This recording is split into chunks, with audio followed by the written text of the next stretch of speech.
Hello, everyone, or I would say hello, every different one. This is my third video of the year. And before continuing what I'm going to share today, I would like to give quick update on my previous videos. A lot of you asked about the people that I shared the story about the friendship. That friend is back to his home, um, and everyone is so happy to have him back in the community. Today, I'm going to talk about very important topic. I feel it's very relevant. Um, I felt that relevant long back, and again, it's becoming relevant. And I think it would be always relevant. The topic is about the silent segregation. Silent segregation is a segregation which we as people in this community are forcing ourselves on. So I will start with two great people who talked about this. The first person was the first Guru of Sikh, Guru Nanak Dev Ji. He said very important words about the segregation is vasde raho, ujad jao. What does it mean in English is he told people who were bringing good and positive energy in the community to spread out, and people who have narrow mindedness asked them to stay at one place. So people were surprised when he made this statement, but it's perfect statement to ask people to spread if you can spread the diversity and positive energy in the communities. The second person who talked about segregation is someone who we celebrated last week, my hero, Martin Luther King Jr.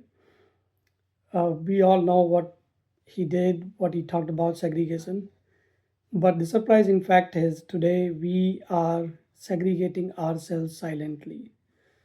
I'm going to talk about that particularly from my own story of the life is where how I try to break that pattern of segregate or the silent segregation. There were challenges, but there were risks, but we made it, and we, as mean my whole family, is super happy about it. The silent aggregation, what I meant in detail is when we are trying to limit ourselves or we trying to actually place ourselves in the communities where we feel we will be in the majority. So we are scared of moving to a place where we are in minority. That's what, and no one is forcing us this time. No one is asking us. No situation is telling us to do this. But just by the human nature, the um, feeling of like fear is actually forcing us to this silent segregation pattern. How did I break this, and how did my family support in this breaking this pattern? Is something I wanted to share today. So this is a story about where I'm right now, a city called Woodinville. It looks like Woodinville was my destiny when I was in when we were living in Bellevue, Redmond area. When I got my first car, I used to drive to this city because it just attracts me because it's so similar to where I'm grown up. It's a tiny town, a lot of trees, um, not a lot of buildings or high buildings, which I'm not grown up with. So the city used to pull me towards it, and whether it's luck or the effort we did, we got the house or the home in this city actually. So moving to Woodinville was a big decision, and it broke the pattern of silent segregation because when we bought this house, actually there was huge polarization in this country, the similar polarization that we're seeing today. And it doesn't stop with government changes. This polarization always stays. It's not related to a person or a party. This polarization will always be there.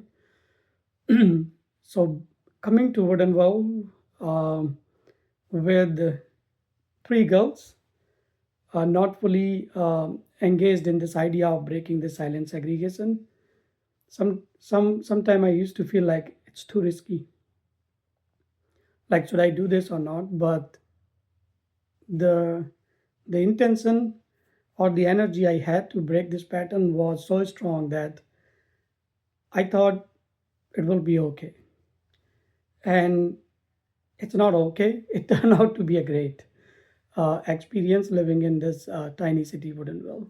So thank you, Woodinville, for making me prove this point that we don't need to be tie ourselves to a community where we are grown up. I know everyone is looking for that close connection with the friends, but we need to spread out to break this huge polarization that we have created ourselves without being enforced by anyone.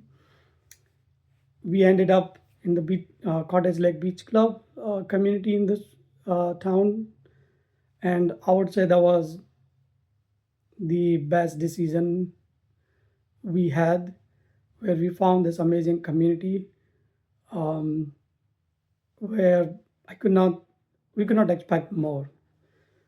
At the starting, we were shy, we were different, we did not know a lot of things about people here, um, but I think there was an opportunity on us to be part of this community that we need to adapt, learn, and then slowly get adopted. And that's what we did in these 7 8 years in this community, is understanding how the life work in a different community, different set of people. We try to adapt it, and then slowly, with the help of families around us, like our neighbors, um, every house around us in our cube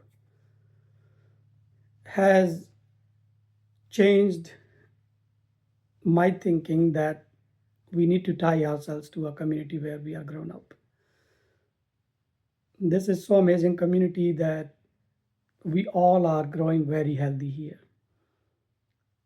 We now what we're trying is, what is the difference we bringing in this community? We want to share that difference with the people. So we started sharing festivals. Our festivals grew in like amount 3 times or 4 times, because we celebrating every festival, whether it's Halloween, Christmas, Easter. Then we get people coming from Israel, all different countries, and carrying our tradition of sharing our festivals with the people. Like Holi, I remember we celebrated in this community, and that was like the best experience. And we're going to do this again because there was a huge ask from the people. So watch out. I would be sharing the details about that event, and you all are welcome to learn about us and share your experience. So it is very fascinating that in just 7 years, I do not feel different, that I'm not at home. It's been 18 years in this country almost, and I feel I'm a high schooler, because the energy I have got in these last 7 8 years being in Woodinville, working with Girl Scout people, working with the school, working with the neighborhood, I feel so young. And it looks like it's a reset of my life, that I was born here in 2008, and now I'm going through high school where I have a high energy, and bringing people together, actually, that high level of energy. So the message is like, if you are in a quest, or if you are in a span of your life where you're trying to make a big decision, where you want to set up your home, where you want to set up your community, where you want to grow your kids, my suggestion would be find out a community which is different than you.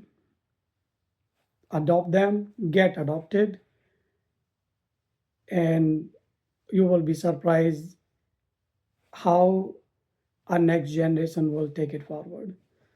My girls got some tough time initially, but I could not say that those tough times might not be available if I would be living in a high density Asian Indian people community.